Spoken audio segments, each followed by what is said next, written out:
तो war room से बड़ी कवरेज लेकर हाजिर हूं मैं रुबारा इसार खान। आगे का एजेंडा में आज बात ईरान और इजरायल के बीच उस जंग की जिसको लेकर अब युद्ध विराम का ऐलान हो गया है। ईरान और इजरायल में जंग की शुरुआत 13 जून को हुई।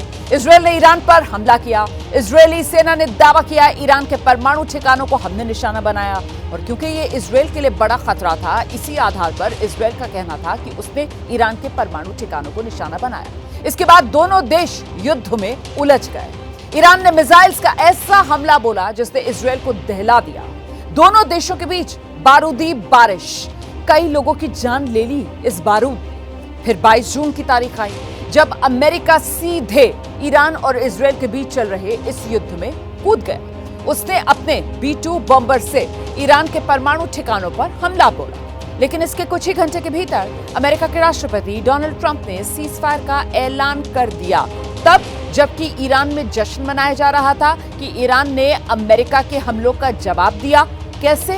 कतर में अमेरिका के सैन्य ठिकानों को निशाना बनाकर।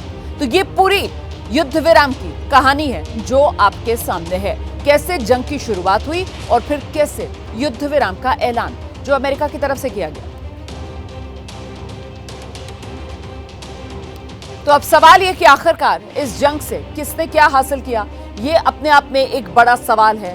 अब देखिए, आप ईरान इजरायल में युद्ध रुकने से पूरे पश्चिम एशिया ने राहत की सांस ले ली है, क्योंकि ये लड़ाई लगातार बढ़ती जा रही थी और फैल रही थी। लेकिन इजरायल ईरान में 12 दिन बाद युद्ध विराम जो हुआ है, अमेरिकी राष्ट्रपति डोनाल्ड ट्रंप ने पहले सीज फायर का ऐलान किया, जिसकी पुष्टि ईरान के सरकारी चैनल पर कर दी गई है। युद्ध विराम होने के बाद इजरायल ने बड़ा दावा कर दिया। इजरायल कह रहा है ईरान तो अभी भी हम पर मिसाइल्स दाग रहा है। इजरायल ने बताया है कि ईरान ने बैलिस्टिक मिसाइल से फिर हमला बोला है। ये हमला ईरान ने इजरायल के बीरशेबा में किया है। ईरान पर 3 बार मिसाइल्स दागने का आरोप इजरायल की तरफ से लगाया गया है कि युद्ध विराम के ऐलान के बावजूद ईरान जो है वो इजरायल पर हमले कर रहा है। अब ईरान और इजरायल के बीच सीज फायर का ऐलान तो हो गया, लेकिन इस सवाल के साथ ये यूं कहें कि जिस मकसद के साथ इजरायल और ईरान के बीच ये जंग शुरू हुई थी, उस मकसद का क्या, वो लक्ष्य हासिल हो गया क्या? 7 सवाल जिनका जवाब किसी के पास नहीं है। अगर ईरान के परमाणु कार्यक्रम को रोकने के लिए युद्ध शुरू हुआ तो फिर सवाल ये है कि क्या ईरान के परमाणु ठिकाने पूरी तरह नष्ट हो गए हैं? ये पहला सवाल। दूसरा सवाल, क्या अब ईरान अपने परमाणु कार्यक्रम रोक देगा? तीसरा सवाल, क्या अमेरिकी ठिकानों पर हमले के बाद सीज फायर हुआ? चौथा सवाल, क्या ईरान के जवाबी हमले से अमेरिका बैकफुट पर है? पांचवा सवाल, सीज फायर के बाद भी ईरान ने हमले क्यों जारी रखे हैं? छठा सवाल, सीज फायर पर असमंजस की स्थिति क्यों बनी हुई है? और सातवां सवाल, ईरान के जवाबी हमले के 5 घंटे बाद ही सीज फायर का ऐलान कैसे हो गया? ईरान का जवाबी हमला और उसके बाद सीज फायर का ऐलान, तो इस टाइमिंग को लेकर सवाल बड़ा है। अब ईरान इजरायल युद्ध में मध्यस्थता ऐसे वक्त में हुई है जब ईरान ने अमेरिकी एयरबेस को जो कतर में है उसे निशाना बनाया था। ईरान ने सोमवार रात को कतर में अमेरिका के अल अदीद एयरबेस पर मिसाइल से हमला किया। अमेरिका के हवाई हमलों के जवाब में ईरान ने यह हमला किया। ईरान की ओर से सिर्फ कतर में ही अमेरिकी सैन्य ठिकानों को निशाना बनाए जाने के बाद पूरे देश में इमरजेंसी के हालात हो गए थे और सरकार ने लोगों को सुरक्षित जगहों पर जाने के निर्देश दिए थे। इसके बाद ट्रंप ने युद्ध विराम का ऐलान किया। हालांकि युद्ध विराम के बाद भी ईरान के इजरायल में हमले अभी भी जारी हैं। ये दावा खुद इजरायल की तरफ से किया जा रहा है कि अभी भी ईरान बाज नहीं आ रहा है और ईरान जो है वो इजरायल के शहरों पर मिसाइल दाग रहा है। अब आपको युद्ध विराम होने की पूरी क्रोनोलॉजी जो है क्रमवार तरीके से वो बता देते हैं कि आखिर दोनों देश युद्ध विराम के लिए कैसे माने। इसको लेकर जो जानकारियां सामने आ रही हैं, अब वो जरा समझिए। दरअसल ट्रंप ने इजरायल के प्रधानमंत्री नेतन्याहू को फोन किया। अमेरिका के उपराष्ट्रपति जेडी वांस ने ईरान से खुद बात की। मिडिल ईस्ट में अमेरिकी प्रतिनिधि स्टीव विटकॉफ ने मध्यस्थ की भूमिका निभाई, ये जानकारी सामने आ रही है। इतना ही नहीं, अमेरिका ने दोनों देशों को, मतलब ईरान को और इजरायल को, सीज फायर पर सहमत किया। कतर ने भी सीज फायर के लिए ईरान और इजरायल से बातचीत की। तो इस तरीके से मध्यस्थता की गई, ईरान इजराइल दोनों को सीज फायर के लिए राजी किया गया और फिर ऐलान अमेरिका की तरफ से सीज फायर का कर दिया गया। हम सीधे आपको लेकर चलेंगे, हमारे साथ हमारे दो सहयोगी नीरज राजपूत इस वक्त मौजूद हैं और साथ ही आशीष कुमार सिंह को आप देख रहे हैं हमारे साथ मौजूद हैं। साथ ही हमारे साथ खास मेहमान major general retired SP Sinha साहब, रक्षा विशेषज्ञ, लगातार एबीपी न्यूज पर इस बड़ी कवरेज में बने हुए हैं। और अब एक और खास मेहमान हमारे साथ पूर्व राजनयिक दीपक वोरा सर मौजूद हैं। बहुत स्वागत आप सभी का। सबसे पहले जरा अपने सहयोगियों के पास चलेंगे और उन्हीं से समझते हैं। नीरज, अभी की स्थिति का अगर आकलन किया जाए तो किस रूप में वो किया जाएगा, क्योंकि एक तरफ तो युद्ध विराम का ऐलान और वहीं दूसरी तरफ इजराइल की तरफ से कहा जा रहा है कि ईरान तो बाजी नहीं आ रहा है। नीरज। बिल्कुल रोमाना, आपने बिल्कुल ठीक कहा और इसीलिए हम लोग देख रहे थे कि अमेरिकी राष्ट्रपति डोनाल्ड ट्रंप के बयान के बाद भी सीज फायर हो चुका है और ईरान की तरफ से भी, जो इजराइल की तरफ से अभी तक कोई बयान सामने नहीं आया था। बेंजामिन नेतन्याहू के बयान का सभी को इंतजार है और इन सब के बीच में जो हमने देखा है कि ईरान की जो मिसाइलें हैं वो इजराइल के ऊपर आकर गिर रही हैं। 3 से 4-5 मिसाइलें हमने देखी हैं कि वो गिरी हैं, वहाँ पर काफ़ी डिस्ट्रक्शन वहाँ पर हुआ है। तो आखिरकार क्यों मिसाइल दागी गई जब सीज फायर के लिए तैयार है? जो ईरान के जो विदेश मंत्री हैं वो तैयार हो गए हैं। ईरान के नेशनल न्यूज़ चैनल पर इस बात का अनाउंसमेंट किया गया कि सीज फायर हो गया है, तो फिर ये क्यों मिसाइल दागी गई हैं? तो ऐसे में अब सबकी निगाहें बेंजामिन नेतन्याहू की तरफ लगी होंगी, इजराइल की तरफ लगी होगी कि आखिरकार ये किस तरह का सीज फायर है, किस तरह का ये युद्ध विराम है। क्योंकि हमने ये देखा था भारत और पाकिस्तान के बीच में भी, जब ऐसे ही ट्रंप ने ये इस तरह का सीज फायर कराने की कोशिश की थी, उस रात को भी पाकिस्तान की तरफ से जो ड्रोन अटैक्स हुए थे। तो क्या इस तरह की स्थिति इजराइल यानी कि और खासतौर से बेंजामिन नेतन्याहू नहीं चाहेंगे कि सीज फायर का ऐलान कर दें और उसके बाद में फिर उनके देश के ऊपर अटैक हो, उनके देश के जो नागरिक हैं वो हताहत हो। आप रहिए मेरे साथ, में लौटूंगी आपके पास। जरा आशीष के पास लेकर चलेंगे दर्शकों को और आशीष से समझते हैं। आशीष, अमेरिका की तरफ से युद्ध विराम का ऐलान, ईरान के सरकारी टीवी चैनल पर आकर ईरान की तरफ से भी युद्ध विराम की बात कह दी जाती है, लेकिन सवाल ये कि इजराइल का रुख और इजराइल की चुप्पी क्या कह रही है? आशीष। देखिए, एम्बेसडर वोरा अभी हमारे साथ जुड़े हैं, जो मैं कहने जा रहा हूँ मुझे लगता है उसकी तस्दीक वो बेटर करेंगे। रोमाना, मुझे ऐसा लगता है कि इजराइल इसलिए चुप है कि मैं फिर अपनी बात दोहराना चाहूँगा। मेरे जहन में 2 सवाल आ रहे हैं। क्या ईरान अमेरिका के उस joint comprehensive plan of action, जो न्यूक्लियर डील अमेरिका ने ईरान को ऑफर की थी, उसके लिए राजी हो गया है? अगर वो राजी हो गया है तो साल 2015 जुलाई में जो अग्रीमेंट अमेरिका के साथ हुआ था वियना में, क्या उसके मुताबिक ईरान पर से कुछ सैंक्शंस और हटाए जाएंगे, उनको रिलीफ दिए जाएंगे? ये 2 सवाल बहुत बड़े हैं और अगर ऐसा हुआ है तो जीत किसकी हुई? ईरान की। जीत किसकी हुई? अमेरिका की। इजराइल को एक तरह से खून का घूंट पी करके चुप बैठना पड़ रहा है अगर ऐसा हुआ है, और शायद इस वजह से उनकी तरफ से अभी कोई बयान नहीं आया। और जैसा मैंने आपसे कहा कि एम्बेसडर वोरा शायद लेकिन आप जो बात कर रहे हैं, मुझे लगता है ठीक है। अब मैं लेकर चलती हूँ दर्शकों को दीपक वोरा सर के पास। सर, ये जिस डील की बात अमेरिका और ईरान के बीच आशीष कर रहे हैं, उसको लेकर तो वो मध्यस्थता चली रही थी ना, वो ओमान उसको लेकर तो मध्यस्थता कर ही रहा था, तो फिर उस दिशा में तो बातचीत आगे बढ़ ही रही थी। अब सिर्फ और सिर्फ उस डील को क्रैक करने के लिए इतना सब कुछ हो जाना, क्या ये समझ में आता है? दीपक वोरा सर। बहुत धन्यवाद मैम, आपके कॉलीग ने जो कहा उनकी जानकारी मुझसे कहीं ज्यादा, मैं उनको क्या समझा पाऊंगा। और फिर जनरल सिन्हा साहब भी बैठे हैं। थैंक यू वेरी मच, आपने मुझे मौका दिया आपसे बातचीत करने का। करोड़ों लोग आपका प्रोग्राम देखते हैं।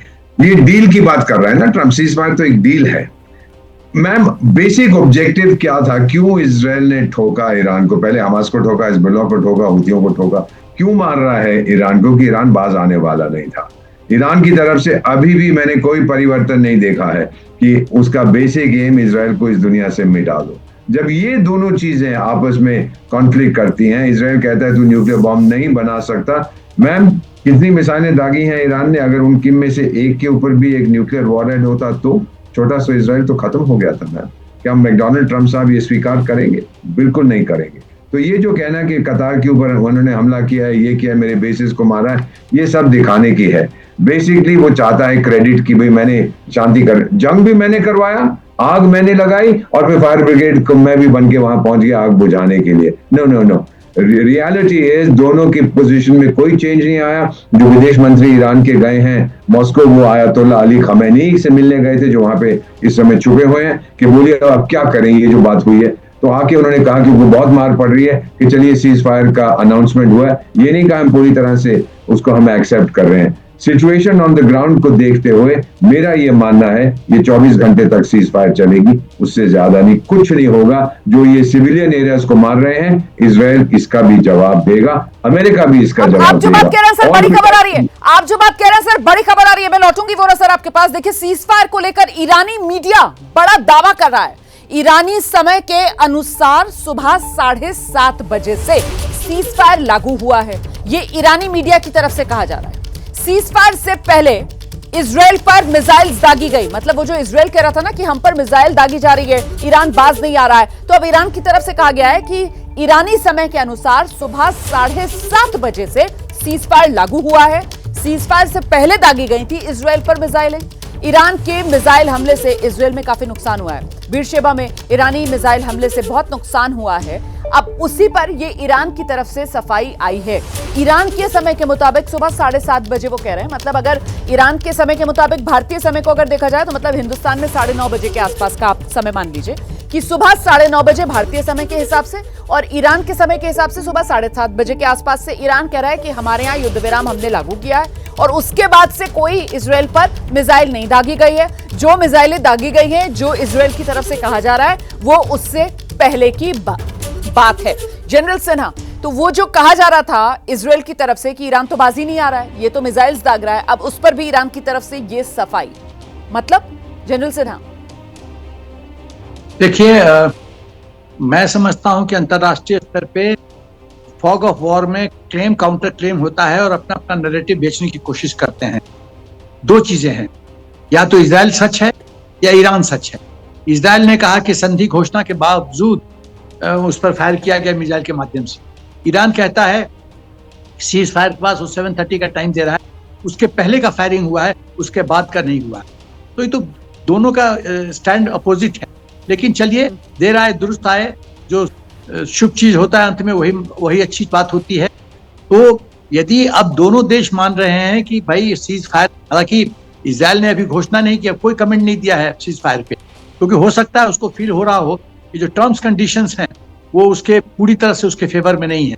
इस पूरे खेल में मुझे लगता है अमेरिका जीत रहा है, ईरान जीत रहा है, और सुन्नी वर्ल्ड जीत रहा है, मुस्लिम कंट्रीज ये लोग जीत रहे हैं। इजराइल की खुशी पे थोड़ा सा मुझे शक है कि वो कितना खुश होगा।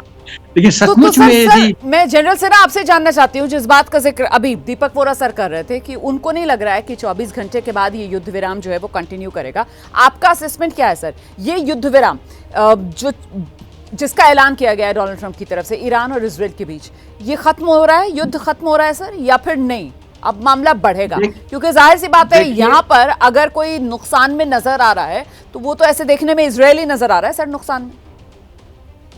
हाँ, इजराइल को जो फायदा जो एक्सपेक्ट कर रहा था, मुझे नहीं लगता उसको मिल रहा है।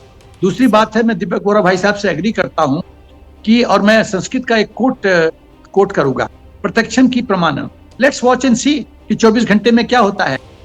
देखिए, जिंदगी में सबसे बड़ी चीज है नियत, इंटेंट।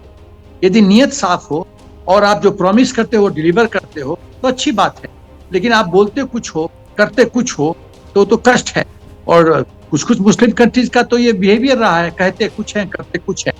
तो हमको लगता है कि अभी जो ईरान की जो स्ट्रैटेजी है वो ये है कि वो जानता है कि उसको 5 से 10 साल पीछे न्यूक्लियर रेस में पीछे छोड़ दिया गया है। वो जानता है उसकी टॉप मिलिट्री मारी गई है, IRG के टॉप कमांडर्स मारे गए हैं, उसके डिफेंस हेडक्वार्टर्स पर अटैक हुआ है, उसका एयर डिफेंस सिस्टम पूरी तरह से बर्बाद हो चुका है, पूरा एयर स्पेस ईरान का इजराइल के कब्जे में है। इजराइल के फाइटर जेट जाते हैं अपनी मनमानी से, जो मर्जी आता है टारगेट पिकअप करते हैं, बर्बाद करके आ जाते हैं। तो अच्छा, खमेनी अभी इनकैपेसिटेट हो चुका है, वो फैसला लेने के ये पोजीशन में नहीं है, उसको मौत का डर सता रहा है। तो 3 उसने सक्सेसर नाम कर दिया है। जो चीफ रिप्लेस किया तो 4 दिन बाद नया चीफ भी मारा गया, अब एक और चीफ बना, उसका भी नंबर है।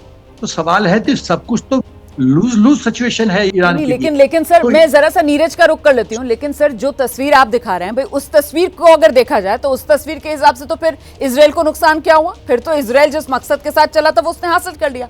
सवाल तो इसी तस्वीर को लेकर है ना कि वो परमाणु क्षमता क्या वाकई में ईरान को ऐसा धक्का पहुंचा है कि वो 5 से 10 साल पीछे उसको धकेल दिया गया है? क्योंकि खुद अमेरिका के ही अखबारों की तरफ से दावा किया जा रहा है कि साहब देर कर दी डोनाल्ड ट्रंप ने ईरान पर परमाणु ठिकानों पर फैसला लेने में, क्योंकि ईरान ईरान ने उस दौरान अपना संवर्धित यूरेनियम जो है वो वहां से शिफ्ट कर दिया। तो अगर ईरान की परमाणु क्षमता उसे 5 से 10 साल पीछे धकेल दिया तो फिर समझना चाहिए कि इजराइल जिस टारगेट के साथ चला था वो उसने अचीव कर लिया।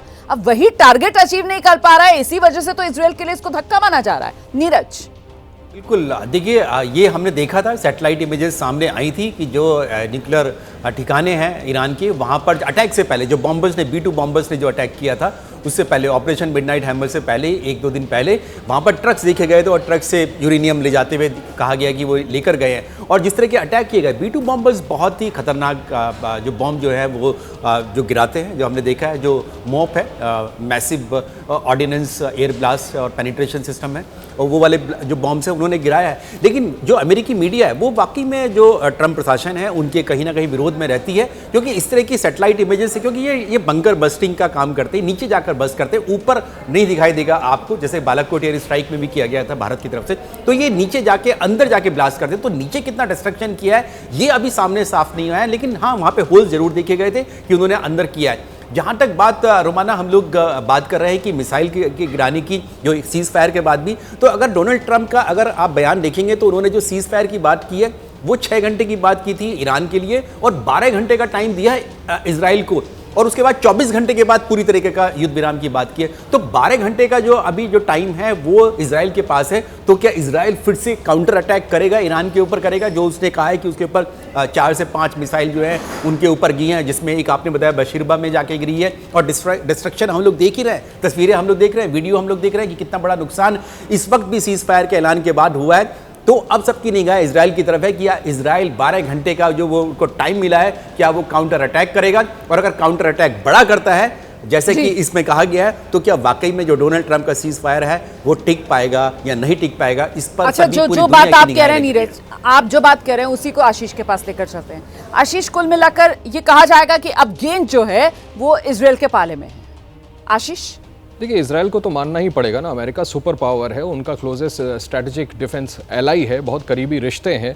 इजराइल इतने घंटों से चुप इसलिए है, और सीज फायर का ऐलान करने की सहमति दी होगी तभी तो डोनाल्ड ट्रंप ने अपनी तरफ से पोस्ट करके सीज फायर का ऐलान किया। इजराइल के पास अभी मुझे लगता नहीं कि ऑप्शन है आगे चल करके। ठीक है, हमारे जो गेस्ट हैं वो ज़रूर कह रहे हैं कि ये आगे बढ़ सकता है, लेकिन it will take some time, ये मेरा असेसमेंट है कि हो सकता है कि कुछ समय के बाद फिर से, क्योंकि देखिए टेरिटरी का डिस्प्यूट है इन दो देशों के बीच में, आगे चल के प्रॉक्सीज क्या करते हैं, इजराइल उसका जवाब कैसे देता है, बट वो आगे की बात है। फिलहाल मुझे लगता है कि सीज फायर अचीव हुआ है, वरना डोनाल्ड ट्रंप इस तरह से सोशल मीडिया पे पोस्ट नहीं करते, और अमेरिका इस तरह का सीज फायर ईरान और इजराइल के बीच में जंगी हालात में बिना शर्त के नहीं करता। मैं फिर दोहराना चाहूँगा कि कहीं ना कहीं मुझे ऐसा लगता है, मेरा हंच है कि उस शर्त को मनवाने में वो ईरान को कामयाब हुए हैं, और ईरान आगे ऐसा करेगा कि नहीं करेगा, ईरान फिर से अमेरिका को धोखा दे सकता है। अभी फिलहाल इस मुसीबत से बाहर निकलने के लिए संभव है कि कुछ अरसे के लिए वो अमेरिका की शर्तें मान ले और आगे चल के फिर छुरा घोंप दे, वो बात की बात है। फिलहाल कुछ ना कुछ शर्तें जरूर मानी गई हैं, मुझे लगता है उसके आधार पर ये सीज फायर ऐलान किया गया।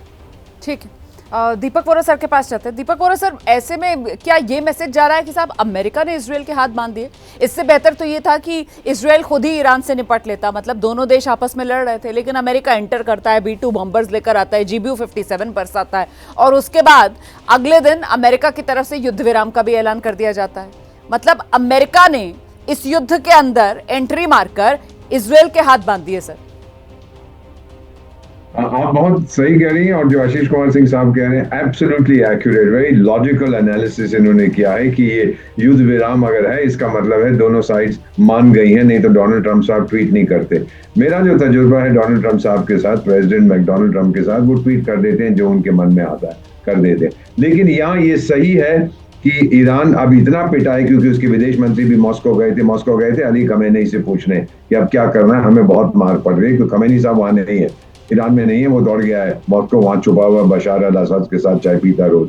वहां पे सिचुएशन अब ये है कि भाई बहुत मार पड़ रही है, क्या करना चाहिए। उसने कहा ऑलराइट, अगर कोई संभावना है युद्ध विराम की तो कर दीजिए। ये मैसेज डोनाल्ड ट्रंप को गया, क्या कोई संभावना है, उसने ट्वीट कर दिया कि दोनों तरफ मान गई है। इजराइल खुश नहीं होगा मैम, इसीलिए तो इजराइल कह रहा है कि ये अनाउंसमेंट के बाद भी ईरान हम पे मिसाइलें दाग रहा है। ये फिर इजराइल को एक सेटबैक होगा कि अगर अमेरिका ने ईरान के साथ डार्लिंग स्वीट हार्ट करके बातचीत कर ली, क्योंकि इजराइल अभी तक यही चाहता है कि रेजीम चेंज, सत्ता पलट हो ईरान में और ऐसी एक सरकार आए जो इजराइल के जीने का अधिकार स्वीकार करे। ये अगर नहीं होगा तो फिर इस पूरे जंग का कोई मतलब ही नहीं बनता। इजराइल पीछे नहीं हटेगा मैम, जो वो करने के लिए निकला है वो करके जाएगा। राइज एंड किल फर्स्ट, ये उनकी फिलॉसफी। उठो और पहले मारो, इससे पहले कि ईरान आपके ऊपर पलटवार दोबारा करे। सीज फायर हो जाएगी 1 घंटा 2 घंटे, कल सुबह तक आप फिर I hope I am wrong, कल सुबह तक आप फिर देखेंगे जंग शुरू हो गया दोनों के बीच में और अमेरिका फिर आ जाएगा। मैं अपने B-2 बॉम्बर से ये वाला बॉम्ब वो वाला बॉम्ब, और फिर जो ट्रक खड़े थे उसका न्यूक्लियर मटेरियल ले गए हैं। नो, ये दैट्स नॉट ट्रू। ये तो है नहीं कि अपने सूटकेस में डाल के आपने जाके बैंक के लॉकर में रख दिया। इजराइल की इंटेलिजेंस इतनी तगड़ी है, मालूम होगा कहाँ गया, वहां पर भी हमला होगा। ये दिस इज अ स्टोरी कुछ लोग फैलाते हैं। मेरा नहीं मानना कि ये इतना आसान होता है कि अमेरिका ने कहा था 2 हफ्ते तक मुझे चाहिए, उस 2 हफ्ते में निकाल दिया। ईरान को कैसे मालूम था कि मेरे न्यूक्लियर जो मेरी फैसिलिटीज है वहां पर, जहां पे मैं यूरेनियम एनरिच कर रहा हूं, वहां पे अमेरिका हमला करेगा? ये तो किसी ने नहीं बताया था उसको। सो आई थिंक दैट ये कहने के लिए ठीक है कि ये हो गया वो हो गया। डोनाल्ड ट्रम्प साहब के दुश्मन बहुत सारे हैं, वो ये कह रहे हैं अरे इसने बहुत देर कर दी। ये नहीं कह रहे कि इसको नहीं करना चाहिए था, कह रहे पहले करना चाहिए था। ये कंसेंसस है मैम अमेरिका में कि ईरान के पास किसी भी सिचुएशन में बॉम्ब नहीं होना चाहिए, क्योंकि उसका एक ही टारगेट है, वो टारगेट है इजराइल। और वो बॉम्ब दागेगा। अगर अपनी जो मिसाइलें फेंक रहा है उनके ऊपर एक छोटा न्यूक्लियर वॉरेट लगा देता, इजराइल तो खत्म हो गया था मैम। ये चीजें जो हैं लोग समझते हैं। ठीक है, जनरल सिन्हा के पास चलते हैं। जनरल सिन्हा, जिस बात का जिक्र अभी दीपक वोरा सर कर रहे थे कि साहब ईरान इतनी बुरी तरीके से पिट रहा था और देखिए इसी चक्कर में वो रशिया पहुंचा, लेकिन जब इस स्थिति में ईरान को पहुंचा दिया गया था सर, तो फिर इतनी सम्मानजनक एग्जिट ईरान को क्यों दी गई सर? कि ईरान जो है वो दुनिया में ये संदेश देने में कामयाब होता है कि अगर अमेरिका हम पर हमला करेगा तो हम भी नहीं छोड़ेंगे। कतर में अमेरिका के जो सैन्य ठिकाने हैं वहां पर हम हमला करेंगे। अपनी पब्लिक में ईरान के अंदर हमने बीती रात देखा किस तरीके से वहां जश्न मनाया जा रहा था। ईरान में बड़े बड़े दावे हो रहे थे कि साहब ईरान वो देश नहीं है जो सरेंडर कर दे, हम तो युद्ध लड़ते हैं। और उसके बाद डोनाल्ड ट्रंप आकर युद्ध विराम का ऐलान करते हैं। तो सर इतना ये रिस्पेक्टेबल एग्जिट ईरान को क्यों दी गई? देखिए, दुश्मन को एक फेस सेविंग एग्जिट दिया जाता है ताकि उसको वो क्लेम कर सके हाँ नहीं हम हारे नहीं, हमारी बेइज्जती नहीं हुई है। बेइज्जती तो हो गई है ईरान की, उसमें कोई शक नहीं है। जैसा मैंने कहा उसके सब एसेट, चाहे मिलिट्री एसेट हो, लीडरशिप एसेट हो, साइंटिस्ट हो, आपके बेसेस हो, एयर डिफेंस हो, सब तो बर्बाद है। आपके जो खमीनी जो लीडर है वो तो छुप के बंकर में छुपा हुआ परिवार के साथ, तो बचा क्या? लेकिन कोई नहीं मानेगा। देखिए, सम्मान के साथ आप दुश्मन को भी सम्मान के साथ टेबल पे बैठाएंगे तो मान जाएगा कि भाई तुसी ग्रेट हो, मान जाओ, ये ठीक है। तो उसको भी है कि उसको जरूरत है, उसको ईरान को जरूरत है। यदि वो भविष्य में ऑनर भी नहीं करता है तो अभी तो रोमेल क्या करता था सेकेंड वर्ल्ड वॉर में, Africa campaign, Rommel outstanding general था जर्मन आर्मी का। वो क्या करता था, जब देखता था कि परिस्थिति जो बैटल है उसके अनुसार डेवलप नहीं करता था तो वो टैक्टिकल विड्रॉल करता था जी। शेर भी जो है अटैक करने से पहले पीछे जाता है फिर जंप करता है। तो Rommel expert master tactical withdrawal करता था, रिग्रुप करता था, रीऑर्गेनाइज करता था, फिर अटैक करता था और जीत जाता। उसने कितने ब्रिटिश जनरल्स को, अमेरिकन जनरल्स को टफ टाइम दिया। अच्छा, तो सवाल पैदा होता है जनरल सिन्हा आपसे सीधा सवाल मैं पूछ रही हूँ, और वो सवाल ये कि क्या अमेरिका ने आयतुल्लाह खमैनी को जीवन दान दे दिया सर? यदि वो जिंदा है तो मुझे लगता है जीवन दान दे दिया। यदि वो जिंदा है तो, और क्या इनकैपेसिटेट पूरी तरह से नहीं हो गया है तो जीवन दान तो मिला है। लेकिन इस विषय पे क्या इजराइल चुपचाप बैठेगा? और सचमुच में जीवन दान का टर्म्स कंडीशंस में ये नहीं हो सकता है कि मुझे जीवन दान दे दो, तो क्या इजराइल टारगेट करेगा भविष्य में? इसकी भी कोई गारंटी नहीं है, क्योंकि इजराइल का पॉलिटिकल लीडरशिप स्ट्रांग है।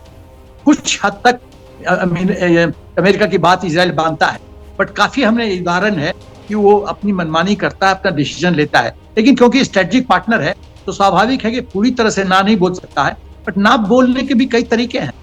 आप अपना फैसला ले सकते हो, इम्प्लीमेंट कर सकते हो। और टारगेट तो पता ही रहता है इजराइल के मोसाद को और सबको कि कब को कब कैसे डिस्ट्रॉय करना है। तो मुझे लगता है कि ये बहुत टाइट रोप वॉकिंग है। इजराइल को अभी खुशी तो नहीं होगी, लेकिन मुझे लगता है कि ओवरऑल सिनेरियो में इजराइल के हित में भी है कि कुछ दिन शांत बैठे, वेट करे और एक बहाने की इंतजार करे कि जब ईरान कहीं डिफॉल्ट करता है तो ठोक दे। ठीक है सर, ठीक है। इस बीच एक और बड़ी खबर आ रही है, जरा दर्शकों को इसके बारे में जानकारी देते चलते हैं। ईरान से भारतीयों को लाने का सिलसिला ये लगातार जारी है। ऑपरेशन सिंधु है, आप जानते हैं, जिसके तहत ईरान से इजरायल से भारतीयों को लाया जा रहा है वापस, और ऑपरेशन सिंधु के जरिए 165 भारतीय अब वतन लौट आए हैं। कुल संख्या जो है वो 2460 लोगों की हो चुकी है जो वापस देश लौटे हैं। ये तस्वीरें जो आप देख रहे हैं, जो 165 भारतीय अभी कुछ देर पहले ही वापस भारत लौटे हैं, उस वक्त की ये तस्वीरें आपके सामने, और जो कुल संख्या है वो 2460 पर पहुंच चुकी है। ईरान से भारतीयों को सुरक्षित देश लाने का सिलसिला लगातार जारी है। तो युद्ध भूमि से भारतीयों को सुरक्षित भारत ला रहा है, घर वापसी करा रहा है ऑपरेशन सिंधु, इस ऑपरेशन का नाम है। और उसी ऑपरेशन सिंधु के तहत 2460 भारतीयों की वापसी हो चुकी है। ये जो ऑपरेशन सिंधु के तहत 165 भारतीयों को वापस लाया गया है, ये इजरायल से लाए गए हैं। तेल अवीव से इन भारतीयों को देश लाया गया है। तो इजरायल से इनकी वापसी हुई है। तेल अवीव से इस विमान ने उड़ान भरी थी, और इजरायल से तेल अवीव से उड़ान भरने के बाद 165 हिंदुस्तानी सुरक्षित अपने देश लौट आए हैं। और इस बीच सवाल सबसे बड़ा यही है कि आखिरकार ये युद्ध विराम, और जिस तरीके से ये युद्ध विराम हुआ है, उसका मतलब क्या है। इसी को हम डिकोड करने की कोशिश कर रहे हैं। हमारे साथ हमारे सहयोगी भी और खास मेहमान भी लगातार बने हुए हैं। जरा दीपक वोरा सर का रुख करते हैं हम, और दीपक वोरा जी से जानते हैं, जिस तरीके की बयानबाजी अब ईरान की तरफ से की जा रही है कि हमने ट्रंप को युद्ध विराम के लिए मजबूर कर दिया, साहब भीख मांगी हमले के बाद ट्रंप ने सीज फायर के लिए। सर, इससे क्या किसी तरीके का जो ग्लोबल ऑर्डर है उसको लेकर भी यहां पर बात की जानी चाहिए? क्योंकि वो जो पोस्चरिंग देखने के लिए मिली, चाहे रूस हो चाहे चाइना हो, यूएनएससी के अंदर भी जिस तरीके के बयान सामने आए, क्या यहां घेराबंदी, डायरेक्ट एंट्री जो अमेरिका ने कर ली थी, उसके बाद अमेरिका को भी भारी पड़ने लगी थी? दीपक वोरा जी। मेरा नहीं मानना है, थैंक यू मैम, मेरा नहीं मानना है कि ये ऐसा कुछ हो रहा है। रूस और चीन बड़े खुश होंगे अगर वाकई में ही युद्ध विराम है, क्योंकि फिर उनको कुछ करने की जरूरत नहीं है। वो शोर मचाते रहेंगे, ये कर दूंगा, लेकिन कुछ करेगा नहीं। रूस तो बहुत बिजी है यूक्रेन में, और चीन का लक्ष्य, ईरान कल जिंदा रहता है नहीं रहता, चीन को कोई फर्क नहीं पड़ता, तेल उससे जरूर खरीदता है, लेकिन उसका लक्ष्य है ताइवान, वो वहां पे जाना चाहता है। और अमेरिका जितना ज्यादा इन्वॉल्व हो जाए मिडिल ईस्ट में, उतना ही कम वो चीन की तरफ ध्यान दे सकता है। तो अमेरिका तो बड़ा ही है, चाइना तो बड़ा खुश है कि अमेरिका वहां पे इन्वॉल्व रहे और पूरा अपना फायर पावर मिडिल ईस्ट में डाल दे, मेरे को छोड़ दे अलग से, मैं ताइवान को निकल जाऊंगा और डिकार भी नहीं लूंगा, ये उसकी इंटेंशन है। तो अभी जो आप कह रही है कि मैम की ग्लोबल ऑर्डर मैम अच्छा शब्द है, अच्छा टर्म है, लेकिन आपका क्या ख्याल है, लैटिन अमेरिका में, अफ्रीका में किसी को फर्क पड़ता है यहाँ पे क्या हो रहा है? कोई चेंज नहीं होगा। एक फ्रेंच दार्शनिक ने पिछले 1850 के आसपास कहा था, प्लूस अशॉन्स प्लूस सिलम, जितना बदलता है उतना ही वही रहता है। तो ये अगर मान लीजिए सीज फायर होगी, हफ्ते के लिए चलती है, 10 दिन के लिए चलती है, महीने के चलती है, क्या ईरान स्वीकार करेगा कि इजराइल को जीने का अधिकार है? क्या वो स्वीकार करेगा कि मुझे एटम बम की जरूरत नहीं है क्योंकि मेरा दुश्मन एक ही है इजराइल, अब मैंने कह दिया कि वो जी सकता है तो फिर एटम बम की क्या जरूरत? और क्या इजराइल ये स्वीकार करेगा कि ईरान वाकई ही अपनी ओपिनियन, उसने अपना इरादा उसने बदल लिया? वो नहीं करेगा मैम। ईरान पे, वो मुल्ला रेजीम पे बिल्कुल भरोसा नहीं करते। तो मालूम है हमास ने क्या किया, हुती ने क्या किया, हिजबुल्लाह ने क्या किया। एक और चीज आपसे समझना चाह रही हूँ दीपक वोरा सर, मैं एक चीज और आपसे समझना चाह रही हूँ सर, आप बेहतर तरीके से दर्शकों को बता पाएंगे कि ये डोनाल्ड ट्रंप साहब के ईरान के साथ जो रिश्ते हैं, इसमें आप क्या तब्दीली देख रहे हैं सर, ट्रंप 1.0 और ट्रंप 2.0 में? सर ट्रंप 1.0 में तो उसने वो joint comprehensive plan of action जो बराक ओबामा साहब ने बनाया था ईरान के साथ, उसको रद्द कर दिया, सही खत्म कर दिया वापस। हाँ। अब क्या है, अब यहाँ यही हो सकता है मैम, ईरान में बर्बादी हुई है, उसके ऑयल जो एक्सट्रैक्शन प्रोसेस है वहां पे भी नुकसान हुआ।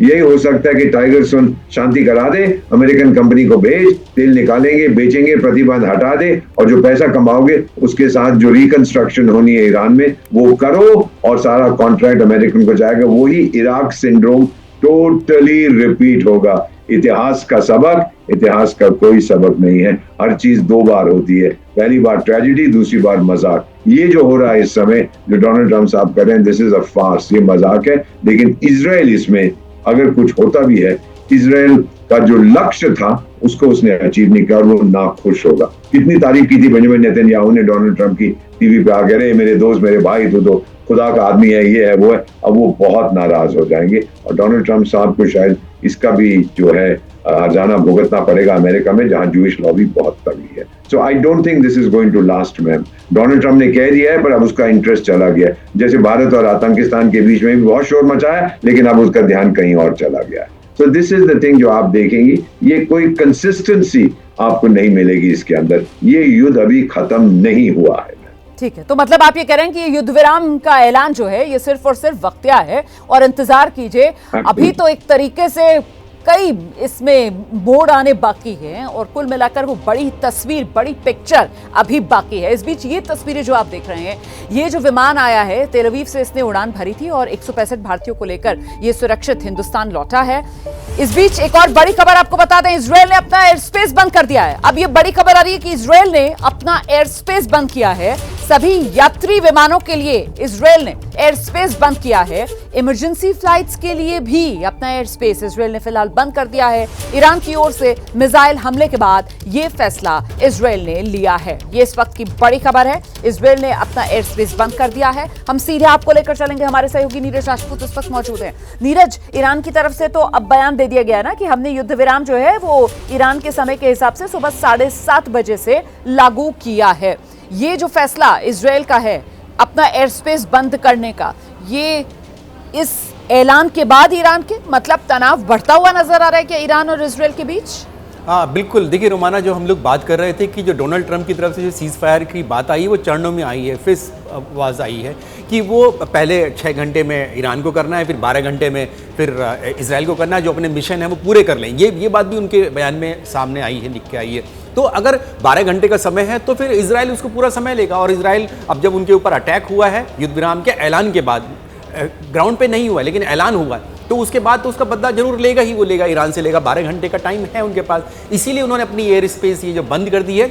और उसके बाद लगता है कि अब इजराइल का हमला जो है, यानी काउंटर वार जो है वो ईरान के ऊपर हम लोग देख सकते हैं। रोमाना, इसमें मैं एक चीज़ और जोड़ना चाहूँगा, जो लगातार आप तस्वीरें दिखा रही हैं, जो वीडियो दिखाया है अभी आपने, जो भारतीय वायुसेना का जो C-17 ग्लोब मास्टर एयरक्राफ्ट है, मिलिट्री एयरक्राफ्ट है, ये जो इजराइल से लोगों को लेकर आया, हमारे नागरिकों को लेकर आया है, ये भी अपने आप में बहुत बड़ी ये खबर है, क्योंकि वॉर जोन के बीच में मिलिट्री ट्रांसपोर्ट एयरक्राफ्ट पहुंचता है, जॉर्डन की राजधानी अमान पहुंचता है और वहां से लेकर आता है। तो ये पहली बार इस ऑपरेशन सिंधु में पहली बार हुआ है कि भारतीय वायुसेना का कोई मिलिट्री ट्रांसपोर्ट एयरक्राफ्ट वो वॉर जोन में पहुंचा और वहां से भारतीयों को सुरक्षित 165 भारतीय नागरिकों को लेकर आए। अभी तक जो आ रहे थे वो आर्मेनिया के रास्ते से आ रहे थे, जो आर्मेनिया जो क्योंकि पीसफुल है, वहां से सिविल फ्लाइट्स आ रही थी, लेकिन ये पहला विमान है C-17 ग्लोब मास्टर। मुझे जरा इसके बारे में जानकारी दीजिए, क्योंकि मुझे अभी तक ये पता था कि ये तेल अवीव से इस विमान ने उड़ान भरी है। अमान से, जरा प्लीज ये क्लैरिटी दीजिए। आप बता रहे हैं कि इसने जॉर्डन से उड़ान भरी है, बताइए सर। देखिए, जो नागरिक जो इजराइल में फंसे हुए थे, तो उनको वहां अमान लाया गया है और अमान से ही इसने इस फ्लाइट ने उड़ान भरी है, यानी कि जॉर्डन से, जो कि बिल्कुल लगा हुआ कंट्री है इजराइल से, वहां से ये विमान 165 नागरिकों को लेकर आया है। ये सभी थे इजराइल में, लेकिन इजराइल से ये जॉर्डन पहुंचे, अमान पहुंचे, और अमान में हमारा ये भारतीय वायुसेना का जो मिलिट्री ट्रांसपोर्ट एयरक्राफ्ट है C-17 ग्लोब मास्टर, जो दुनिया के सबसे बड़े एयरक्राफ्ट में से है, ये वहां पर पहुंचता है। ऐसे वक्त में पहुंचता है जबकि बहुत ज़्यादा तनाव एयर स्पेस पर यहाँ पर मिडिल ईस्ट में, या फिर कह सकते हैं वेस्ट एशिया में था। उस वक्त में ये मिलिट्री ट्रांसपोर्ट एयरक्राफ्ट पहुंचता है, अमान पहुंचता है और अमान से हमारे भारतीय नागरिकों को लेकर आता है। ऑपरेशन सिंधु में ये पहली बार ऐसा हुआ है कि एयरफोर्स का विमान हमारे भारतीय नागरिकों को सुरक्षित वापस लेकर आया है। बिल्कुल, तो ऑपरेशन सिंधु में पहली बार जब आप एयरफोर्स के विमान को देखेंगे, ये C-17 ग्लोब मास्टर है जो भारतीय नागरिकों को लेकर वापस देश लौटा है। और जैसे कि हमारे सहयोगी नीरज बता रहे हैं कि साहब, ये वो भारतीय हैं जो इजराइल में थे और इजराइल से ये सड़क के रास्ते जॉर्डन, अमान पहुंचे और फिर अमान से इस विमान ने उड़ान भरी है और अमान से ये विमान भारतीयों को दिल्ली लेकर आया है। 165 हिंदुस्तानी इस विमान से सुरक्षित देश लौटे हैं। तस्वीरें आपके सामने हैं। सभी यात्रियों का स्वागत किया गया, सभी यात्रियों को तिरंगे दिए गए। सुन लेते हैं जरा। मोहित उपाध्याय, मैं भारत से ही इजराइल गया हुआ था और वहाँ की स्थिति को देखते हुए मेरे माताजी, पिताजी, मेरे परिवारजन बड़े भावुक थे और उन्होंने मुझे चिंता जताई कि भाई तू अपने देश वापस आ जा। लेकिन मैं ये कहूँगा कि इस पूरे मैं कंटिन्यू करूँ क्या?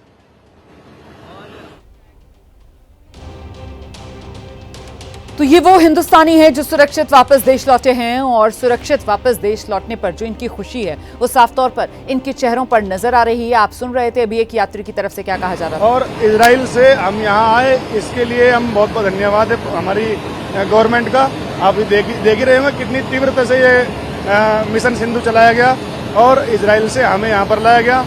और ये दिनांक 22 तारीख को पहली हमारी फ्लाइट आई थी जो कल पहुँची होगी यहाँ पर, और कल दिनांक 23 में हमारी दूसरी फ्लाइट थी जो आज पहुंची है यहाँ पर। इंडियन एम्बेसी का इतना सहयोग मिला कि हम घरों के अंदर बंद थे, स्थिति भयानक थी, और वहीं पर हम जो है मेल के माध्यम से उनसे जुड़े रहे। वो पल पल की खबरें हमारे से लेते रहे।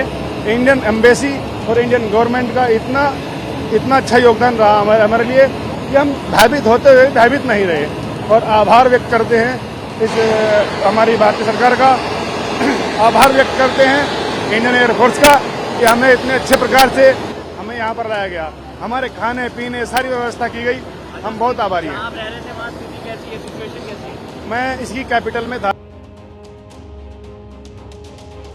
तो आप अनुभव सुन रहे थे इस यात्री का जो वापस देश सुरक्षित लौटे हैं। ये भारतीय हैं, बता रहे हैं कि इजराइल गए हुए थे और वहां पर जिस तरीके की स्थिति बनी हुई थी उस तनावपूर्ण स्थिति से अब सुरक्षित हिंदुस्तान लाया गया है। तो 165 लोगों को लेकर ये विमान दिल्ली पहुंच गया है। ये वो लोग हैं जो इजराइल में फंसे हुए थे। लेकिन सबसे बड़ा सवाल उस युद्ध विराम को लेकर है जिसका ऐलान अमेरिका की तरफ से किया गया है। युद्ध विराम का सच क्या है और युद्ध विराम अस्थायी या स्थायी, इसको लेकर भी अभी बहुत से सवाल हैं। वॉर रूम से इस वक्त की बड़ी खबर मैं आपको बताने जा रही हूं। ईरान और इजराइल सीजफायर पर डोनाल्ड ट्रंप का एक नया बयान सामने आया है। डोनाल्ड ट्रंप कह रहे हैं कि सीजफायर लागू हो चुका है, सीजफायर का उल्लंघन ना करें, ये डोनाल्ड ट्रंप की तरफ से कहा गया है। सीजफायर लागू हो गया है और सीजफायर का उल्लंघन ना किया जाए, ये डोनाल्ड ट्रंप कह रहे हैं। देखिए, ईरान की तरफ से कहा गया कि जो मिसाइल दागने का दावा इजराइल कर रहा था वो मिसाइल सुबह 7:30 बजे से पहले दागी गई है। ईरान ने ऐलान कर दिया है कि ईरान के समय के मुताबिक 7:30 बजे से उसने सीजफायर का पालन करना शुरू कर दिया है। और ऐसे में अब डोनाल्ड ट्रंप कह रहे हैं कि सीजफायर लागू हो गया है, सीजफायर का उल्लंघन ना किया जाए। सीधे आपको लेकर चलते हैं, हमारे साथ हमारे सहयोगी नीरज राजपूत इस वक्त मौजूद हैं। नीरज, क्या अपडेट मिल रहा है? बिल्कुल, ये नया जो सोशल मीडिया पोस्ट आया है डोनाल्ड ट्रंप की तरफ से आया है, उनकी टीम ने जारी किया है, जिसमें कहा गया है कि अमेरिकी राष्ट्रपति ने कहा है ईरान और इजराइल दोनों को कि वो जो सीज फायर है उसका वायलेशन यानी उल्लंघन ना करें, क्योंकि अब इसको लागू किया जा चुका है। लेकिन रोमाना, आप ये देखिए, जो पहला वाला स्टेटमेंट आया था खुद ट्रंप का आया था, उसमें उन्होंने खुद ही कहा था कि जो फेस वाइज यानी चरणबद्ध तरीके से ये सीज फायर होगा, युद्ध विराम होगा।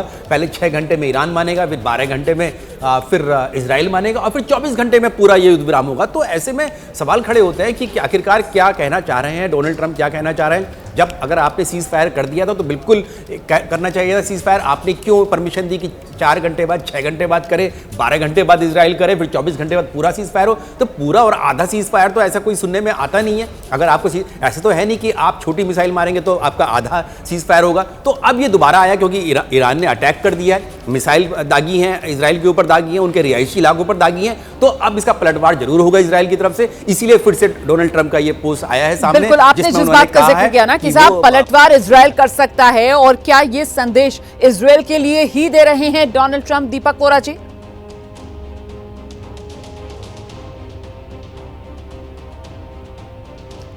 अनम्यूट कीजिए सर, आपकी आवाज नहीं आ रही है। दीपक वोरा सर, अभी मेरी आवाज पहुंच रही है आप तक? जी जी, कैन यू हियर मी? जी, मैं ये कह रहा था डोनाल्ड ट्रंप साहब जो इस समय कह रहे हैं, मैं वो तो अपनी प्रशंसा के लिए, बताने के लिए मैं दुनिया का सबसे बड़ा डील मेकर हूं। लेकिन ये जैसे आपके सहयोगी ने कहा, ये कंडीशनल सीज फायर मुझे भी समझ नहीं आता। 4 घंटे के बाद ये होगा, फिर 6.5 घंटे के बाद ये होगा, फिर 7.25 घंटे के बाद ये होगा। It is totally meaningless. Cease fire का मतलब होता है दोनों इस टाइम पे बंद कर दें। ये नहीं कि एक फेंकता रहेगा और दूसरा नहीं फेंकेगा, फिर किस बात की सीज फायर होती है? तो मेरा मानना है कि मैम अभी कुछ तो इसने प्रेशर डाला है ईरान पर। बदले में इसको क्या मिला है वो ये है कि ईरान के ऑयल जो आप प्रतिबंध हटा देंगे, ऑयल फिर फ्लो करेगा ईरान का, दुनिया खरीदेगी, जो पैसा आएगा उससे अमेरिकन कंपनी रिकंस्ट्रक्शन वहां पर करेंगे। ये बेसिक डील उसकी ईरान के साथ है। इजराइल के साथ है कि टाइगर अभी तो थोड़ा सा शांत हो जाए कुछ देर के लिए, जरा अमेरिकन कंपनीज को धंधा कर लेने दीजिए, उसके बाद मिलके हम फिर से ईरान को ठोकेंगे, उसके न्यूक्लियर प्रोग्राम को हम खत्म कर देंगे। जो ओरिजिनल उद्देश्य लक्ष्य था इजराइल का। ये इसने अबैंडन नहीं किया, ना कभी इजराइल करेगा जब तक ईरान इस बात को स्वीकार नहीं करता कि यहूदियों को भी जीने का अधिकार है।